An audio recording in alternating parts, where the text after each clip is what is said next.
hours, maybe. So here we go again. Do you know how hard Satan fought to kill my husband? He's fought hard. But as hard as he has fought,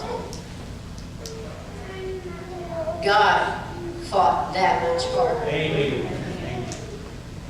We've had, as Jeff said, we've had so many people, so many churches lifting him up and intervening. You know, from day one, people have said, you know, God's not finished with Jeff. You know, there's something else for him to do. That's right. There is something else for us to do.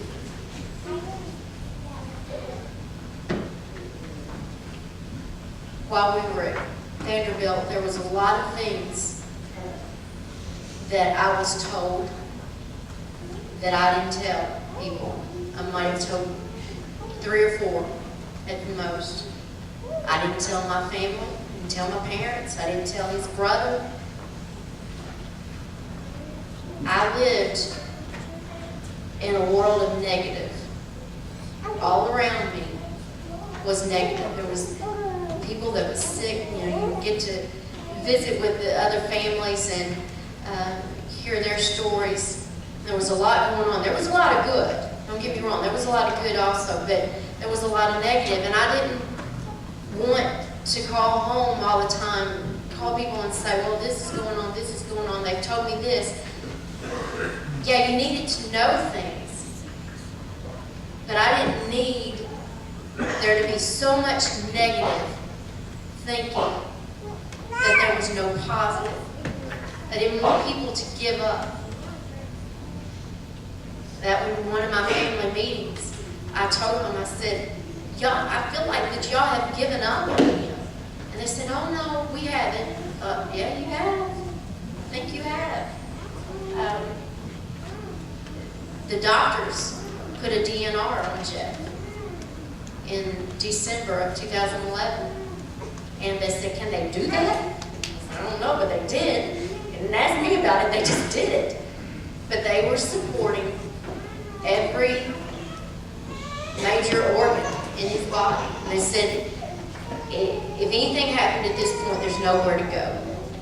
But they said we would just let it go. I thought,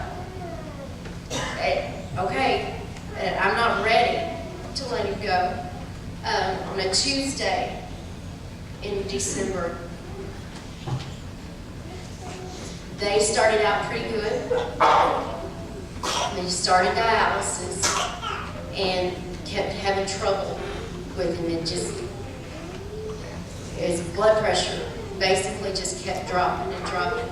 And he had trach, but he wrote me a note. He couldn't talk to me. He wrote me a note that he said, going to pass out.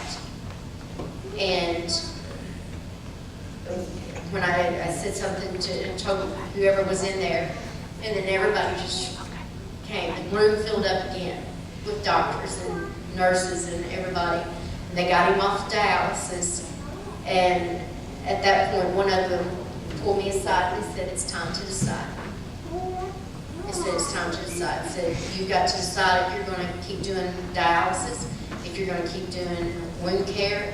He said, he's too sick. I thought, I cannot make that kind of decision. This is still okay. You know, as God, if you're ready for him, you're going to have to take him, because I cannot decide. If Jeff had not been responsive at all, I mean, if there was nothing here, then, you know, okay, I could see that. But there was still life in this body. He'd gone through too much for me to give up. And I could not give up. In another family meeting that month, well, I guess it was that same week, the doctor that told me it was time to decide, he told me that the chances are greater that he won't survive this than that he will. And I remember thinking, now it's like, sometimes stupid things run through your head. And I thought, what, a march? He's not going to be here? It's like, I don't know why I picked that date, but I thought, he is going to survive it. He has to survive it.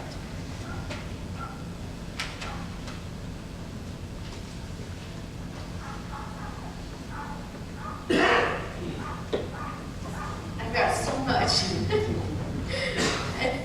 It's like, Jeff said, it's like, where do you even start? How much do you say? How much do you tell?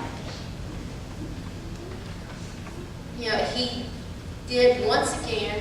He gradually got better. I remember when they started talking, actually in early December, they started talking about sending him to a rehab hospital. And then all of a sudden they quit. As he got worse again, they just quit talking about it. And the girls at Kindred told us later, they said, when they got the report and saw the long list of everything, they said, he'll never get here. He's not going to make it. He'll never get here.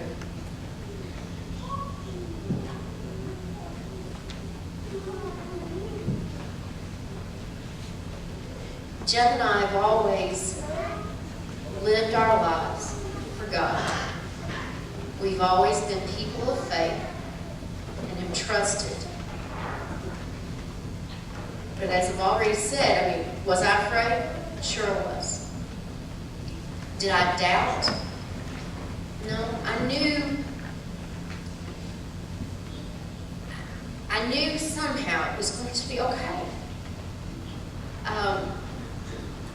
There were times when I wasn't totally, 100% positive. But I knew that God had it. I knew He was going to take care of us.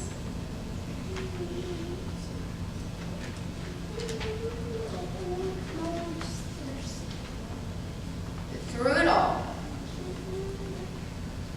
the things that we think are important here, yes, it is important to, we have to work to earn a living. If you have children, you have to take care of your kids. And I hear people talk about, we got to go to this ball game, we got to go to that practice, and we have to go here, we have to do that, we have to come home and do homework. And I thought, how do you do all of that? But it's things that have to be done. And yes, we have to live our lives. But we cannot let our day-to-day life consume us. And even though, Jeff and I have always worked in the church. We're very active, especially at Concord. And the things that we did and enjoyed, just being there. And different programs and everything. And then, of course, singing and traveling and meeting different people and working for God in that respect. We still got wrapped up in life. And I think we just kind of let it overtake us and consume us. As important, though, as those things are, we cannot let just life totally consume you. Because sometimes the world just stops. Our lives totally changed forever at 10:03 on August the 5th. Nothing will ever be the same. Even if he had no physical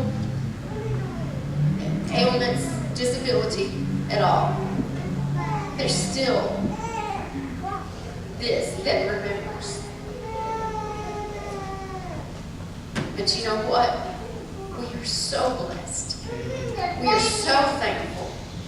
And yes, we are thankful for the accident. As strange as that sounds, as hard as it's been, we're still thankful. We have 3 hospital families. People that we would never have met otherwise. that we consider family now. We've made other friends, and we have seen a love from people that we know, from churches, from you. You never know how thankful we are. You've supported us. You've supported us financially, with visits, with text, with phone calls, but most of all, you've lifted us up to the only one who can ever bring me through this situation. We are thankful for you. We're thankful for the opportunity to share with you. Yeah, one strong lady. Rita said we've got a lot of doctors and nurses, and we're trying to kind of wrap it up and what's going on. It's just hard. And we want to tell you everything. We want to tell you what God's doing. The doctors and the nurses, the techs that we have, when I say tech, nurse technicians, we did it all at the right time. We've got doctors that have seen things that I remember one come in my room and he said, "You will never stand up, you will never stand, and you will never walk." And he walked out. And I went to Rita and I said, "I don't accept that. I do not accept that." We've got doctors that have seen miracles. And I want you to continue to pray for us. I've got a couple of kidneys that just will not cooperate. And they won't filter. And we have seen doctors and nephrologists, Rita knows all the big words now, that have said, "No, you'll be on dialysis for the rest of your life. Kidneys will never get any better." Well, I'm sitting, I'm standing, I'm walking. I'd like to say, tell me something else God can't do. Just tell me something. Get me something to work at. And I believe He's going to heal us. I believe He's going to heal us. One way or the other. We ended up in Kent. That was my favorite place because it was the only one I remember. All these things that Rita has talked about, I don't remember. I just do not remember. It's like they're gone. I've always wondered about heaven and thought, you know, you hear people talk about heaven, and they say how much better it's going to be than living here. And heaven compared to the world is just, you know, there's no comparison. I thought about that, and I thought, how are we going to know? Because when we get to heaven, if we don't remember down here, how are we going to say, well, it is, but this is a lot better than what I remember, all those hard times. I don't think